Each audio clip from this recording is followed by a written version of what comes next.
Hello, our main character today will be a very rich and ancient man, that is Mansa Musa, the king of the Mali Empire. During his reign, King Musa amassed a fortune beyond imagination. Mansa Musa was born in 1280 in the Mali Empire. He wasn't born into the royal family, but his family lineage was closely related to the royal family. According to the official history, Mansa Musa was appointed to be the administrator of the country during the king's absence. This king then went to explore the Atlantic Ocean, and one went without returning. This expedition paved the way for Musa to take the throne of Mali in 1312. This was the time when there were many kingdoms in Africa, and they developed very strongly with an extremely large amount of natural resources, especially salt and gold. Under Musa's rule, this already prosperous empire tripled in size, merged in 24 cities. He increased the area of the Mali to almost the size of 9 African countries today combined. As emperor, of course, Mansa Musa had the power to influence the flow of the world's most expensive goods like gold and salt. The large commercial centers located in Musa's territory enriched the country. The tax money of the merchants and the gold mining groups enriched Musa's pocket. Of course, the country's development meant that Musa's wealth is also constantly increasing. And figures from the Royal British Museum have estimated that during this reign, the Mali Empire held half of the world's gold, including Europe, Africa, Asia, and the surrounding islands. But perhaps the world wouldn't know how rich King Musa was without the monumental pilgrimage he made in 1324. At this time, Musa shocked the world with the light of billion. To imagine how impressive his trip was, let's listen to this.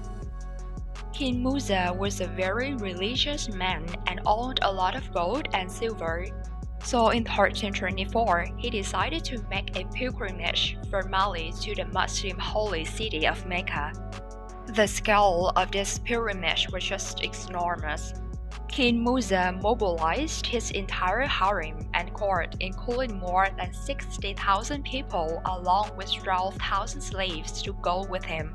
They were all dressed in luxurious silks with lavish glitters and jewels, followed by long trains just to carry cattle, goods, and a large amount of wealth with estimated tens of tons of gold.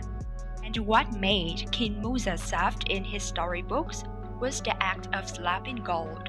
When stopping to rest in the capital of Egypt, this king not only bought delicious food and precious souvenirs for his entourage for tens of thousands of people, but also distributed gold and goods to all the poor people there. This charity had spent all of the tens of tons of gold that he brought. His generous philanthropy is truly inspiring.